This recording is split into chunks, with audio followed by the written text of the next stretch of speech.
Social media వేదికగా mega brother Konidela Nagababu senior నటుడు ప్రకాష్ రాజ్ మధ్య మరోసారి తీవ్ర స్థాయిలో వాగ్వాదం చోటు చేసుకుంది.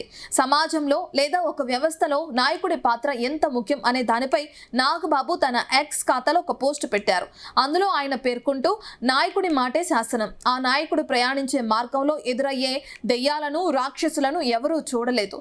ఏది తప్పు ఏది రైట్ అనేది ఆ లీడర్ కు మాత్రమే తెలుస్తుంది. కాబట్టి మీకున్న అనుమానాలను పక్కన పెట్టండి, నోళ్లు మూసుకోండి, ఎలాంటి ప్రశ్నలు వేయకుండా కేవలం మీ నాయకుడికి మాత్రమే అనుసరించండి అని ఆయన ఫోటో షేర్ చేస్తూ రాసుకొచ్చారు. నాగబాబు చేసిన ఈ బ్లైండ్ ఫాలోయింగ్ కామెంట్స్ పై నటుడు ప్రకాష్ రాజ్ తీవ్రంగా స్పందించారు. నాగబాబు ట్వీట్ ను రీట్వీట్ చేస్తూ స్ట్రాంగ్ కౌంటర్ ఇచ్చారు. నాగబాబు గారు అంటేనే ఆయన శైలిలోనే చురకలు అంటించారు.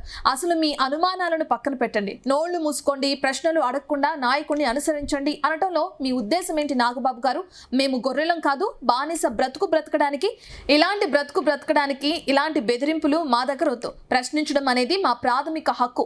ఏ నాయకుడినైనా లేదా నేనే లీడర్ని అనే అహంకారంతో అనుకునేవాడినైనా సరే ప్రజలకు సమాధానం చెప్పాల్సిన బాధ్యత ఖచ్చితంగా ఉంటుంది. అర్థమైందా అంటూ ప్రకాష్ రాజ్ నిలదీశారు.